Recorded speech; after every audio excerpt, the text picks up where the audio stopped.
Hi everybody, Ben Packer here in the old city of Jerusalem at the Jerusalem Heritage House with our Ramban of the week. This week is a double Parsha. We're caught up together, both America and Israel, and it's a double Parsha, Mattos and Masei, the last two books of the book of Bamidbar. And the verse says, "You shall take possession of the land, and you shall settle in it. For to you have I given the land to possess it."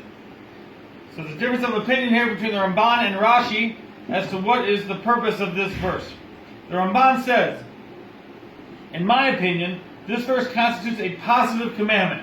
One of the mitzvahs, the 613 mitzvahs of the Jewish people are commanded. God here is commanding the people that they should settle in the land and take possession of it. For He gave it to them. And they should not spurn the heritage of God. It would be insulting to God if they didn't do this.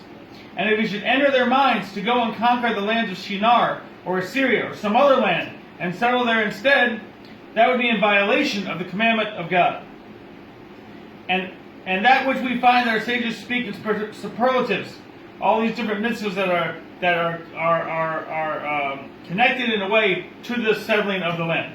Now Rashi actually does not count it as a mitzvah of one of the 613 mitzvahs. He holds that it's basically a advice, whatever you call it. He said you should get rid of the people who are there because otherwise they'll give you problems. That's what this verse is telling you. It's like advice on how to go about this.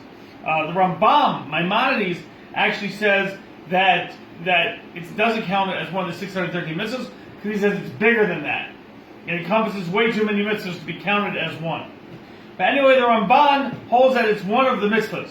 And we say, in general, mitzvah srichas kamana. In order to do a mitzvah, you have to have the proper intention. You can't just do it accidentally. You have to have intention when you do it. So if this Ramban is correct, and the Ramban says that living in the land of Israel and settling the land of Israel and developing the land of Israel is a mitzvah, then we need to have intention of doing this mitzvah all the time that we're doing it. And best believe, we have intention all the time that we're doing it. Shabbat Shalom.